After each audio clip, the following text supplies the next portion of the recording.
Nuno sacked and Conte in, but can Tottenham save their season with a managerial change? Spurs are basically a dumpster fire, but hey, at least they're Carabao Cup quarterfinalists. Elsewhere in the league, West Ham and Arsenal continue their run of good form, and Wolves have quietly shut out the table into 7th. We down here in the Rat Tail Bunker and Barbershop Studio, and this is the Boys and Bolos podcast. Welcome back to the Boys and Bolos podcast. I'm down here in the Rat Tail Bunker, and Jarrett is in a faraway land. I don't exactly know where he is. Well, actually I do, but I don't know exactly where he is. I couldn't find him if I went looking, but he's out there. I think you should try to go looking. Just like get Jenna and the kids, put them in the new key van, and just go looking. He could be. He says he's in Colombia, but he could be in Beverly, for all I know. I could really, that's really true. I just get dropped off at the airport, and then I come back after a certain amount of time, and I say I'm in Colombia, but I don't really put up a lot of pictures. You're not exactly like you're not like advertising on Instagram. You're not flexing very hard on it. Yeah, I've turned down my influencer life a lot recently. So, but anyway, the Premier League, it's happening, Jeff. What are your thoughts? Are you excited about it? No, I think I'm going to take a little hiatus from the Premier League. Like been a maybe lot of we'll emotions stop the podcast for 2 years, maybe. I'm going to go away. I'm going to renounce my Tottenham Hotspur fandom, and I'm going to find a new team. I'm going to go on a vision quest to find a new team. And then I'll come back on the other side, and people will have to wonder what team I like. And maybe it'll be like, I don't know, maybe I'll come out the other side as like a, West Ham fan or something. Ugh. I don't think that's how your vision quest would go. No, it'd be like maybe, I don't know. Who do you think? What other team do you think I might support? Well, I was going to ask, does your vision quest include, is it just soccer or / football teams? Or are you going to come back and be like super into like women's volleyball or something? Oh, maybe I'll just like discover a different sport. Yeah, exactly. Like the way man discovered fire. You're like, whoa, this is really cool. I like that. I'm open to any possibility at this point after watching Spurs play Man United last weekend. It was pretty depressing. So zero shots on goal. Kane was invisible. They subbed off Mora for Bergwijn, and it was a very, very interesting decision that might have been the linchpin of the straw that broke the camel's back for Nuno getting fired. But I think that's what we're talking about. Is that what we're going to talk about right now? Yeah, well, I mean, we could talk about that. I think the Nuno firing is an interesting one. I don't know if they gave him enough time, but within the same breath, I also realized that if they continue to give him more time, things could actually get worse. And Tottenham need to finish as high up the table as they possibly can. But I don't really think it's Nuno's fault per se. I just honestly kind of put some of it on Harry Kane. His numbers last year in the first 10 games were unreal. He and Son were just taking over the Premier League. And this year, as you said, he was invisible. And Son does a lot of work, but I think you said it last year, and I think it's a really great analysis. Son without Kane is not that good. He's a strong player, but he's not that good. And so if Kane's not firing, then Son isn't firing, and then you basically have 2 out of your top 3 going forward are kind of just, they're not really bringing much to the table. So for me, it's like, it's not just Nuno. I think there are bigger things. But with that said, I think in the context of it, Man United spend more money. Man United have a guy who's probably top 2, top 3, some people's top 5, some people's best player or greatest player of all time, their GOAT on the other team.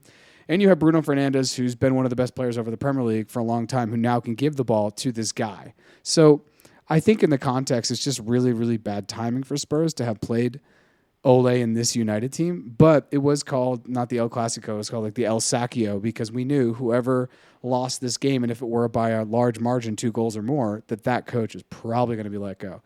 So for me, it's not so much that Nuno, I guess I just don't put a lot of weight on Nuno. I think it's Levy, and I think Spurs have to be a little bit more open about spending more money. I agree. There's not much more to say. I think there's a lot of equal blame to go around, right? Maybe more blame on Levy than on the players and the manager, especially the manager, because any manager that was going to come in was doomed to fail, especially the 5th choice manager after not having anybody appointed for several months after sacking Mourinho. But they never really gave Mourinho a chance. He was playing his style of football, which is park the bus style, and people were getting sick of it, and then they started losing. So that was that for him. The reason why Pochettino, got fired just because he couldn't turn water into wine forever. He wasn't given any transfer budget and basically told to just make do. And so after, I mean, even before the whole Champions League run, they weren't bringing in new players. They were just kind of riding out the success of Elie, the success of Kane, the success of Mora, and then not reinforcing the team, not spending any money in the transfer season, not getting rid of any players that were either like the Winkses and the Davieses, and who actually had value then, and definitely don't have much value now, but they weren't getting rid of dead weight. And so, I mean, Levy needs to shoulder some of the blame. And for them, I read some really interesting tweets over the past 24 hours that the top brass at Tottenham never really realized or fully grasped how bad it was or how much the fans hated watching this type of football until all the booing in the Tottenham Hotspur Stadium, and it surprised them. Like, I don't know how, like, I could definitely sense just via Twitter and via social media that there was a growing discontent over the way that this Spurs team is playing, just because of their statistics. And for the top people at Spurs to then not even realize it until that day at the game is telling. They assume, obviously, that because there's people packing the stadiums, because people are buying the jerseys, because, I don't know, the club is profitable, that people are happy with this type of football. I just don't. There's like some big disconnect between the board and what the fans want, and that's very clear. I mean, by the board's probably assessment, Levy's doing a great job because the club's profitable. They bring money to the stadium, and they're not in debt like all these other clubs. I mean, there's something to be said for that. I mean, they're running it as a business. It's fine, but I mean, they should be about wanting to win football games, and they're not winning football games, and they don't play a very attractive style of football. A lot of people don't want to watch this team play. I didn't even turn the game on because I knew it was going to be bad. I saw the lineup. I looked at the lineup. I saw Reguilon out of the starting 11 for Davies, and I saw Lo Celso in there, and I was like, oh, they're going to lose now. We're definitely going to lose. No Ndombele and no Reguilon. Reguilon makes one mistake, and he's subbed out. Dyer gets to play every week from being bonehead plays in the box on set pieces. It's unbelievable that this continues to happen. And so I didn't even put the game on. I was just like, this isn't even worth watching. And I was right. So that's my thoughts. I think there's blame to be shared. And bringing in a new coach, if you don't back him with some kind of transfer budget, you're going to be in the same position come May and June. It's interesting that you say that they haven't really changed the core that took them to the 2019 Champions League final, and I completely agree. That team, the way they played against Manchester United was pretty much indicative of the way that it was very similar to the way that they played that final, which was very reactive. They were never on the front foot, and they never tried to really take the game by the scruff of the neck, for lack of a better analogy. They were very passive because that United team isn't really great. I mean, Ronaldo's goal is a world-class finish from an inch-perfect ball out of the midfield from Bruno Fernandes. And there's only a couple players on the planet that can put that ball in the way that Bruno Fernandes did, and there's only a couple players on the planet that are going to finish that as well as Ronaldo did. So it's like I felt like Spurs had a real opportunity here to go out and win, but in order to do that, they had to just go out and act like it was a final. Like, we have to win this or nothing else. And it was kind of like, once they got a goal down, shoulders shrugged, the boos happened at halftime. It was just kind of like the air was just taken out of the stadium. So it's going to be interesting to see what happens, because when Antonio Conte came to Chelsea, the season before, we had finished 10th.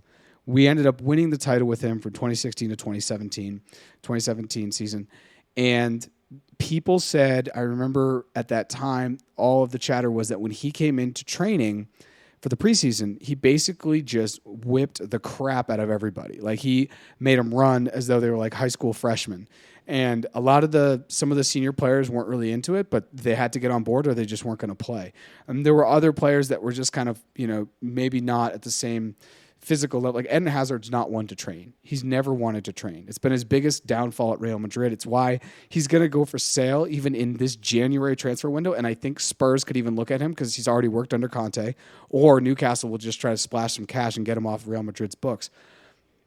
That's another side for another thing. But the reason why people said Antonio Conte had so much success with Chelsea is because he had the players for a preseason where he basically ran them into the ground, and he kind of extended his dominance that way. And then when they started winning games, people were like, oh yeah, well, if we're more fit, we're going to do this. They also had N'Golo Conte that season, which was a huge help. So without having that preseason, and I think that type of kind of physical prowess that I think Conte likes his players to have, I don't know if coming in this kind of mid into the season hurts them. And I just go back to Levy, and not to beat a dead horse, but it's like, I think Conte was rumored to have been, on the list of coaches this summer. It's like you should have just splashed whatever cash needed and done that, because Spurs would probably be in a better place now, and you wouldn't be firing a coach 10 games into the season or quarter into the season. So it's all, and I think Nader said it today on the text, but it's, penny wise, dollar foolish. It's, let's save some pennies today so we can be poor in the future.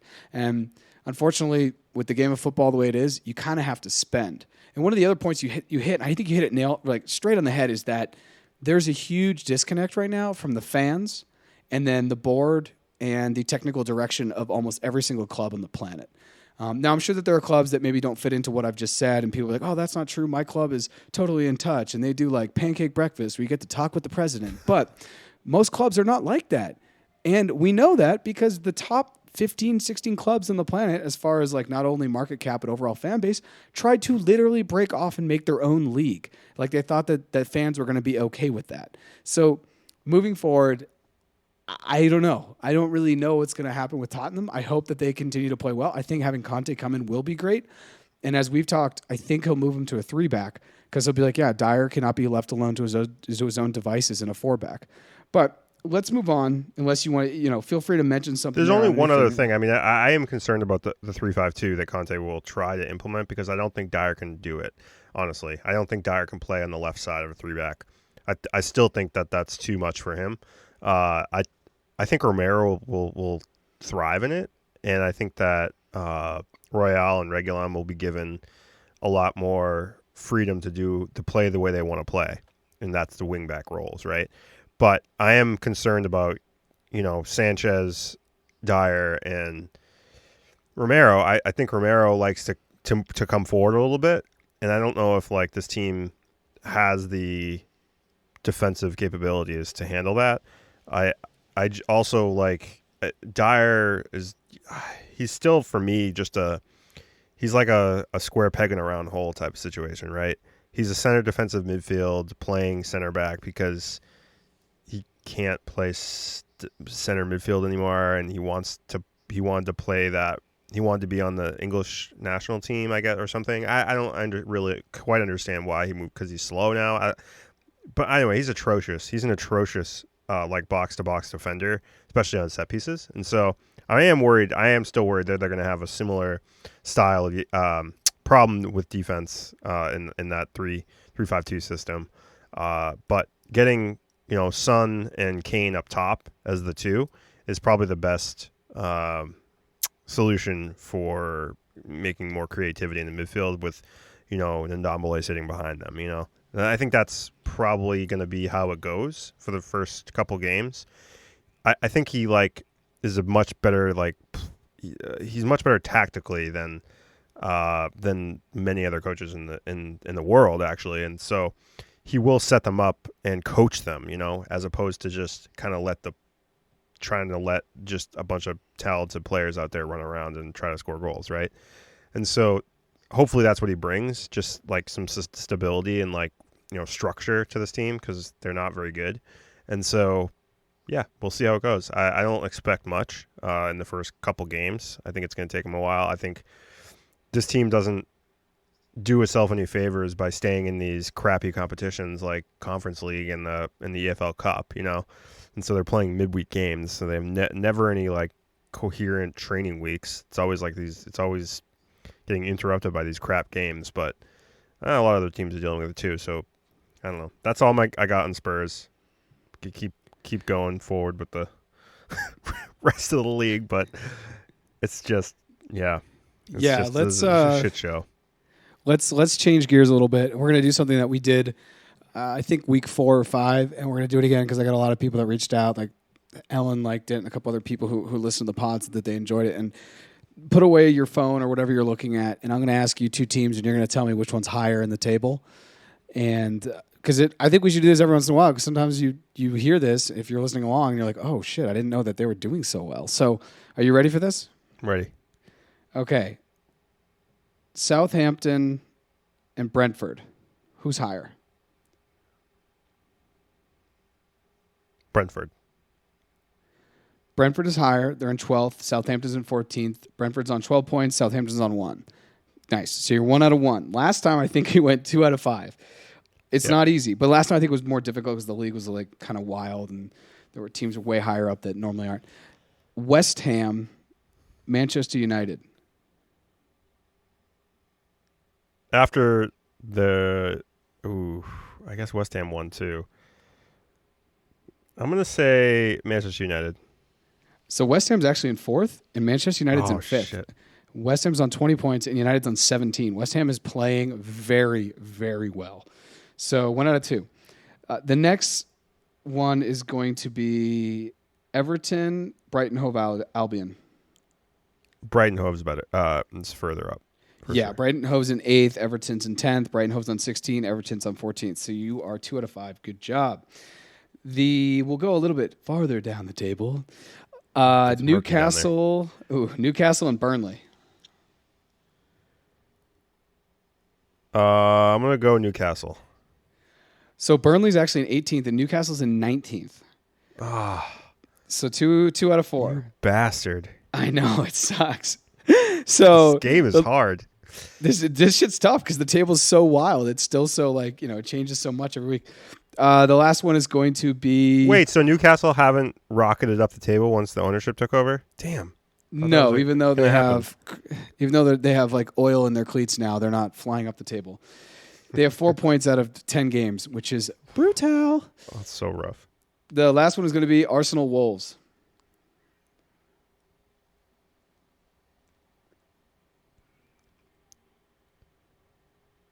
I believe Arsenal are ahead of Wolves now. Arsenal is sitting in 6th on 17, and Wolves is in 7th on 16th. So you went 3 out of 5. Excellent job. For those of you listening at home, hopefully you did as well or better than Jeff. But yeah, this game is brutal because West Ham's sitting on 4th, and they're tied with Man City.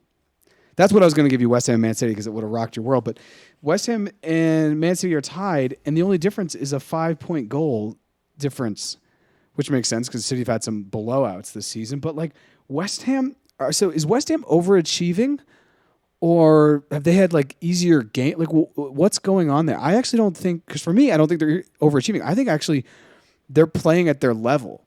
I think as the season pans out and they have to play Chelsea again, or when you play Chelsea, after they play Chelsea, Liverpool, City, United, Arsenal, Wolves, Tottenham, Leicester a couple times, the things will shake out and they'll probably finish 6th, 7th, or 8th. But they're really, really playing well. I don't know if they've had since I've been watching the Prem, which is about 20 years, I don't think I've seen West Ham have this start. I somewhat disagree with you. They beat a really bad Aston Villa team who was on a red card. That had a red card this week. So that's not that Aston Villa team lost to Spurs too. They beat Spurs barely. They won 1-0. That game really should have ended. Fabianski had a bunch of freaking saves, dude, in that game. That game should have been 1-1. And so, fine. They beat Everton 1-0. They beat Brentford 2-1. They beat Leeds 2-1. They beat Man United in the EFL Cup. They lost to West Ham. They lost to Man United. They tied Southampton. They blew out Leicester, who also were on another game where the other team had a red card. They tied Crystal Palace. So no, I really actually don't think they're that good. What surprises me about West Ham is I thought that they were going to struggle more because they were playing Europa League. Yeah, I think it's kind of like what I said though, that they're playing as they should in the sense that they're beating the teams that they should. They haven't really played a big team other than United. They haven't played Arsenal. They haven't played City. They I haven't don't played think they're. Chelsea. I don't think played they're Liverpool. overachieving though. I think they're just achieving at their level given the teams they've played. Yeah, exactly. Okay, but you'll think that probably by the end of the season, even by week 20, they'll probably be down somewhere near 6th or 7th or 8th as the cookie, continues to crumble and as they actually have to play teams with a lot of money on the field. 5th and 6th. Yeah. I think they're still really good. I think it's really good. I think they're at the pretty much they're going to finish and they're going to do it exactly how they did last season because it's almost the exact same team essentially. Yeah, it's an impressive thing, and Declan Rice looks really good, and I believe that he'll be on the move this summer. Possible way that Declan Rice stays with West Ham if they don't make because he wants to play Champions League, right? And so some Champions League team is going to come knocking for him. So, I mean, he's been rumored with Chelsea for a long time. His dad's a season ticket holder. He grew up watching Chelsea. Chelsea's like super tied to him. I don't see how he doesn't go in the summer to Chelsea because our center midfields, our holding midfields, like Kovacic, who's been there for a while. He's still young, still really good. Conte, but these are guys we could also get off the books, balance the books, get a different look. And I think Declan Rice is just so much younger, and he's already like the holding midfielder for the English national team. Homegrown type situation. I think it could be a good fit, but that team is very impressive. And Antonio in fantasy has been fire. Jeff, it's now time. Not as good as Salah. No, obviously Salah's king. I mean, I think Salah has like literally double the amount of points as like the next guy in fantasy. The next best guy. Yeah, he's on an unbelievable run of form. But it's actually time now, Jeff, that we talk about the other North London team, Arsenal, because they have shot up the table. And just like normal pod lore, the more shit we talk about a team, the better they do. Because every week we basically have chosen them to tie or lose, per John Scheimer, the Boys and Bolos encyclopedia. And so this week I'm going to say that they win no matter who they play, and then we'll see what happens. But they're playing really well. And we originally both picked them 8 or lower, I think.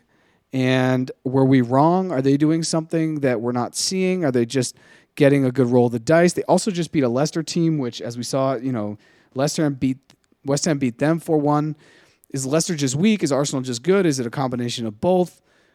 Is it because they're not playing in Europe? What are we giving? Like, what are the reasons that Arsenal's playing so well? Or are they just actually a really good team and things are clicking? I mean, this Leicester team should have at least scored a goal in that.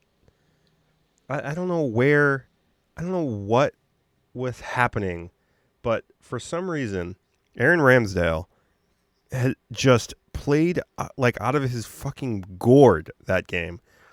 He had like 8 saves or 9 saves or something, and there was one where he diving across the face of the goal, like one-handed, like batted it away. Like, it was crazy. Like, he kept them in that game. Aubameyang has been scoring. That's been helpful. Emile Smith-Rowe is one of the best midfielders in the game. I mean, Saka's obviously class. The Tomiyasu is a good signing. We all knew he was going to be good. And, I mean, it's not like they played possession-based game. They had 36% of possession in that game against Leicester. And it's not like they are like a defensive, fortress. I mean, they give up a lot of shots. I mean, it's not. So I don't know what it is. I don't know. Maybe that I wouldn't say that game was lucky because, I mean, Arsenal obviously are in some form. But it's not playing midweek. Not playing midweek does help. I mean, they're not. I mean, I think they're out of the EFL Cup too, so they're not playing in Europe. They're not in the EFL Cup. They get to train a lot. They got Emile Smith-Rowe. They got Aubameyang. They got some players. I mean, Ben White will find his way. I mean, he's not the best signing in my opinion, but yeah, I don't know. What do you mean by find his way? Like, is this like a Frodo to Mordor? What do you mean by this? I mean, I think he'll get better. I don't think he's that. He'll get better? That's what you say about your kid when he sucks at like soccer. Yeah, he'll get better, honey. I wouldn't say any of their wins were that impressive to me. Maybe their win over Aston Villa, but like they should have won that game. And okay, they did win their EFL Cup game. They're still in the EFL Cup. My bad. Sorry, John. They tied Crystal Palace. I mean, they beat Tottenham. That doesn't mean anything. Winning 3-1 against Tottenham doesn't mean shit to me. Like, it doesn't mean anything to me. They beat a Leicester team that really should have at least got a point out of that game. Ramsdale, like, stood in his head. And what happened to Leno? Like, what happened to him? I just don't. They beat Burnley 1-0. They beat Norwich 1-0. You know? They got smacked down by Man City. They got smacked down by Chelsea. Brentford beat them. So, I don't know. I don't know. I still think it's like the jury's out on whether like Arsenal are legit. I agree that the jury's also out after going through their matches, as you've been talking, and you also going through them, because they lost at home to Brentford, first game of the season. Chelsea, City smack them down. They beat Norwich only 1-0, a team that's already relegated, essentially. They beat Burnley only 1-0, a team that's going to be fighting for relegation. They beat Spurs, a team that's like in trouble. They tied Brighton Hove Albion, a better team. They tied Crystal Palace, a team that's been challenging. They did beat an Aston Villa team, but there was a red card. And then they beat a Leicester team, which is also struggling. So, when they play Liverpool, probably a loss. When they play United, probably a loss. When they play West Ham, good game. West Ham might be in better form. It doesn't mean that Arsenal doesn't win that game, though, because it's a derby. But we'll see. I do think that, why don't we look ahead at this week, and I'm going to just, like I said, I'm going to give my praises to Arsenal because I do think that they've been playing well, and they've been winning games. And at the end of the day, when you look back, people don't really necessarily care how you played on week 10 or how you played on week 11. They're just worried about, did you get the points or not? So going ahead, beating the teams that they should, quote-unquote, should beat will keep Leicester, Arsenal beating the teams they should beat will keep them around 6th or 7th place. Losing some howlers against like an Everton, like a Leeds, a Crystal Palace, a Wolves who are playing better. Start losing those games that you should take points from or win, then we start talking about 9th, 10th place, right? Because that's the game. Those are the games you should win. And right now, they are beating those teams. They are beating the Aston Villas. They're beating the Leeds. They got points at Brighton. They got points at Crystal Palace. Fine. I'm not going to start saying, I'm not going to praise Arsenal per se because it's still so tight around that part of the table. Yeah, I think that's the thing too. Is that fair? I mean, is that fair? Is that fair to say? I'm not Yeah, that's fair. Okay. I think that's a fair assessment. I don't want to sound like I'm hating on Arsenal. I am a Spurs fan. I also don't like Arsenal because they're a North London team and whatever. But if they were smashing City or smashing Chelsea, then that would be a completely different story. But it's not the case. That's the interesting thing too for me as a Chelsea fan, because last year they did the double over Chelsea, yet we finished way higher. And this year we may do the double over them, but they may finish higher than they did last year. So yeah. That's just kind of interesting, and that just comes down to the fact that I think, like you say, as long as they keep winning the games they should win and are competitive in the games that are going to be difficult, then yeah, they're going to finish 6th or 7th. It's whether they have those howlers against Leicester, against Wolves, against Everton, against Crystal Palace, just as a derby, and Crystal Palace is annoying to play currently. If they get blown out and lose those games and make those difficult, or start tying Norwich because they only beat them 1-0, then that's where you fall to 9th or 10th, and that's why the Premier League is so brutal. But looking ahead at the week coming up, we'll start with their game. I know it's on Sunday, and then we'll work our way back. But I do believe that they will beat Watford. They're in a good run of form currently, and it's also at the Emirates. So I've got them on 3-0, actually. Yeah, I'm going to go 3-1. I think Watford have a goal in them. Watford plays some okay attacking football. They did score 5. It's true. They scored 5. So we'll go back to Saturday, early in the morning. Set your watches. If you're in California, it's 4:30. The Manchester Derby is at 7:30 Eastern time on Saturday. This is going to be a good one because this is another one of these things where is Cristiano Ronaldo going to save Ole like a drowning child? I actually don't think Ole gets fired if they lose to the City team. If they lose 2-0, man, if City blows them out of the water, I think that could be it because it's going to be at Old Trafford. So last time they were at Old Trafford, and so what do you think? I'm going to actually go out on a limb here and say that they're going to lose 3-0 at Old Trafford. This is United. I think City will win 3-0. 2-0, but City definitely win. I mean, the likes of Diaz and if Laporte plays, or if it's Walker, or if it will be Walker and I don't know who's their other wing back. They play up. I don't know if they play a 4 or 3. Cancelo. I don't know, but either way, they're better than Spurs. So, and they have a much better midfield, much better. So I think they'll just be able to deal with Harry Maguire and whatever happens in Man United's midfield. So yeah, 2-0 for me, Man City. 2-0, and I overlooked this, but two things: there's going to be Champions League this week, so that will play an effect, as both these teams will probably have to play in that. And then also, this week actually starts on Friday, so we're going to go back in time a little bit. We have Southampton, Aston Villa. I just think Southampton aren't that great, and I think Aston Villa might be a little bit better, but this is definitely up for a mini-back game of the week, as is also a great game, the Manchester Derby. But I'm going to go with Aston Villa on this, and honestly, they're both right next to each other on the table, so that's why I think it's going to be a mini-bat. I'm going to go 0-0, just burn your eyes out. I'm hoping it's going to be Aston Villa 2, Southampton 0, with Aston Villa, Ollie Watkins scoring 2 goals because I picked him up in fantasy this week. It's fantasy driven. Sorry, everyone. That's fine.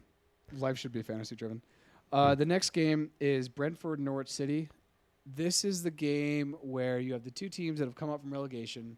One of them is, come up in promotion. One of them is already going to get relegated, which is Norwich. I do not see a way around that.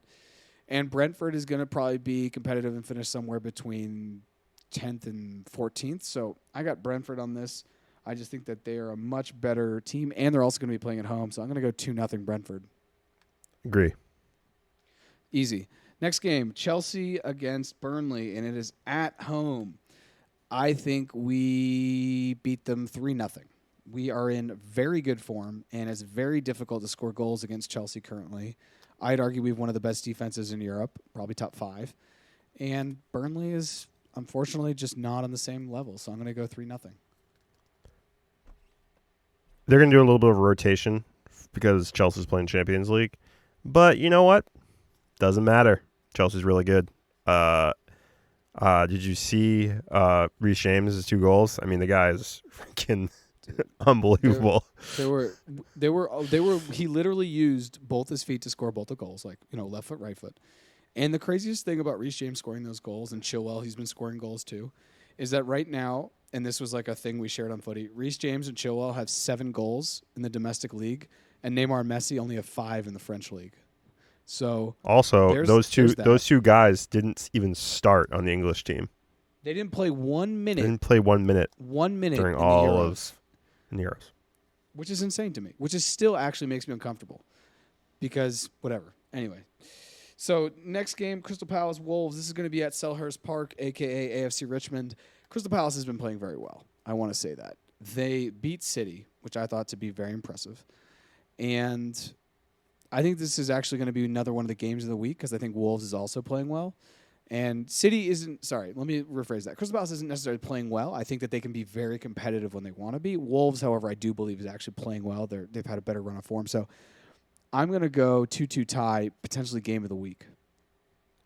I think Wolves are going to edge them out 3-2.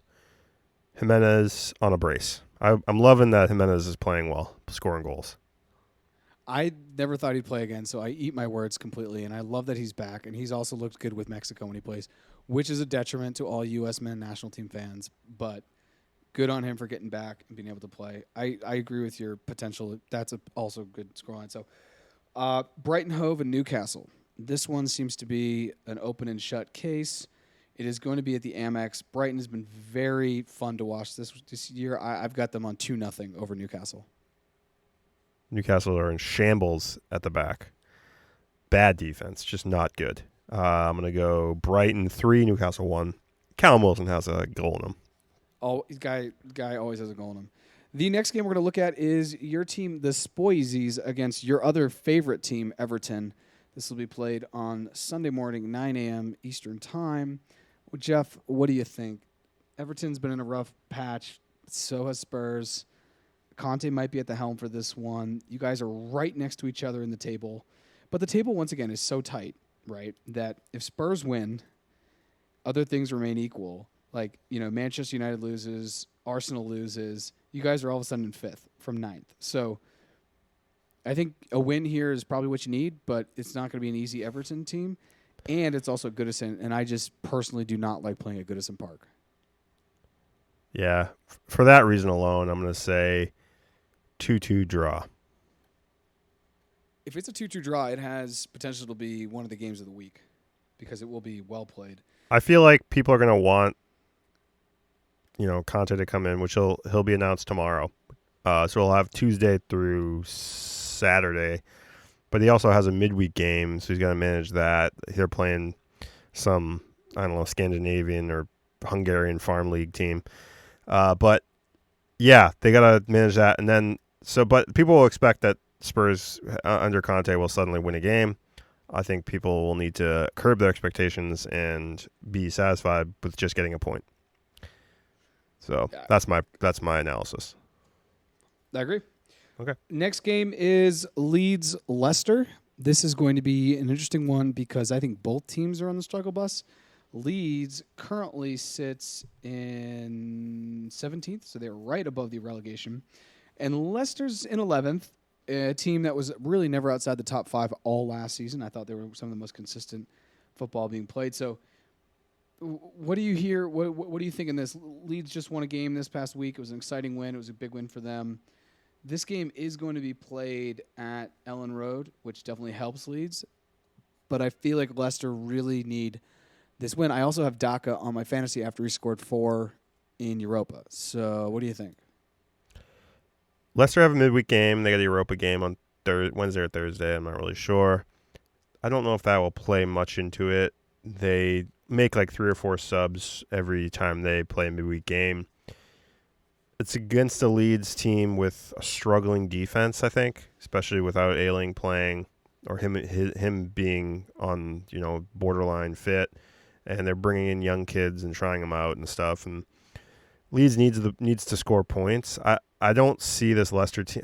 So Leicester got unlucky last week. I think that they deserved a couple goals, even though that they couldn't come up with one. I think, but they won the week before. So Vardy hasn't been doing a lot, but he pulls them out. You know what? I'm going to go 2-2 draw. I know that's safe, but that's what I got. That's what I'm thinking. I'll go with that. This, along with the Everton Tottenham, the Crystal Palace Wolves, and the Manchester United Man City, which I think are all going to be phenomenal games. This is another game that I think could be really phenomenal because both teams play fun, expansive football. They attack, and they've got some exciting players. So this could be another game of the week. And I agree, 2-2. I think it's safe, but also 2-2 would be exciting. That's a lot of goals for one football game.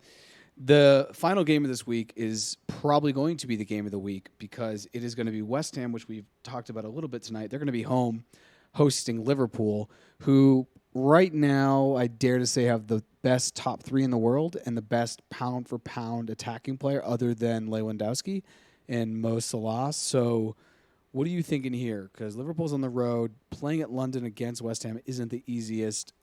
I'm gonna give my prediction. I'm going to go... And this obviously is going to help Chelsea, but I'm going to go West Ham 1-0, which I think is a crazy call, and I don't actually think that's going to happen. That's what I want to happen. What I think will happen is I think Liverpool will actually win 3-1. So I think Liverpool will win 3-1, but I want a 1-0 West Ham result. We're not talking about a West Ham team that's really dominating teams in the sense that, except for basically last week, which was a little, you got to take that with a grain of salt because they played a bad Aston Villa team. On a red card. But West Ham, I just keep going back to the Spurs game. They didn't look that good against Spurs. Against a Spurs team that has some quality, but they should have, an Antonio goal that was I don't know. It was basically Antonio muscled Reguilon or somebody off the ball and scored. But either way, I think Liverpool, they're much, much better than this West Ham team. Just like as a team, Declan Rice is good. I get it. Antonio shows up every once in a while and scores a goal. He's good. Ben Rama's okay.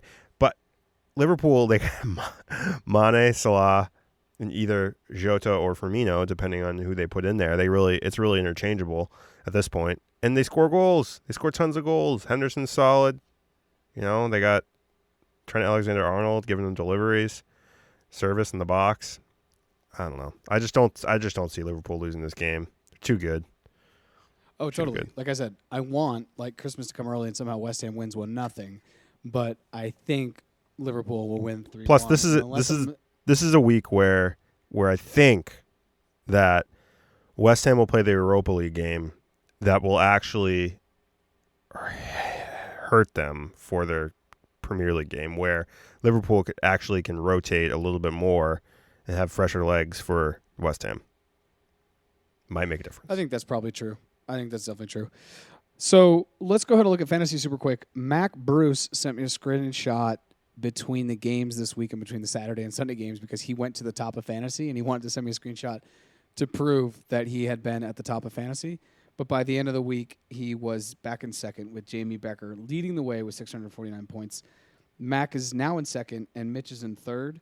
I am the highest up I've been this season. You are sitting in fifth. I am in eighth. You want to know who made the biggest jump of the week? Your boy right here, because he scored the most points in fantasy this week of all the teams. 52. And everybody else barely cracked 40. I had a good week. And I went from 10th to 5th. So, boom. You had a very good week. I went up to 8th, which I'm happy with. If I ever get in the top 3, that might be it. I might just go out like that. That's it. I'll just close down my fantasy.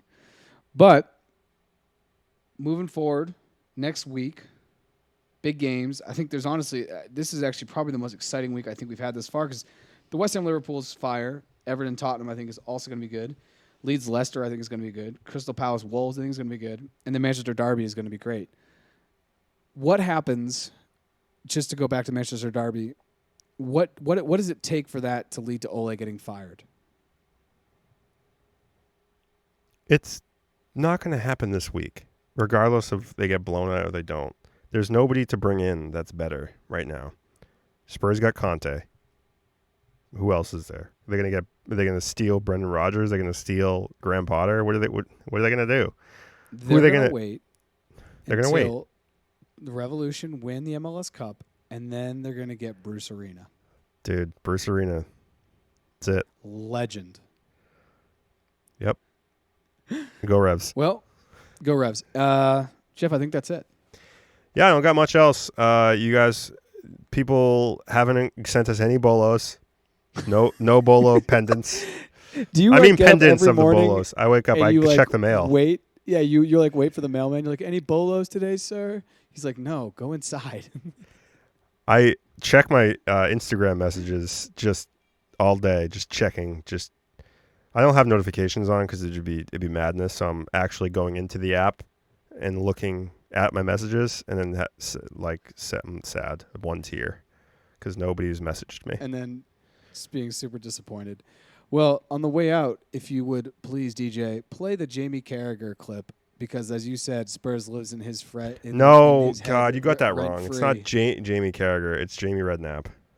Oh, my God, Jamie Redknapp. How could I confuse them? Their accents are actually very different. Jamie Redknapp, who, like Spurs, as you said, lives in his head rent-free. I think that he's spot on, but we'll see what happens. Yeah, you be the judge. Hit us up if you agree or disagree. I know John will disagree with something we said today. Fuck. Right. God damn, dude. He's listening to this somewhere giggling.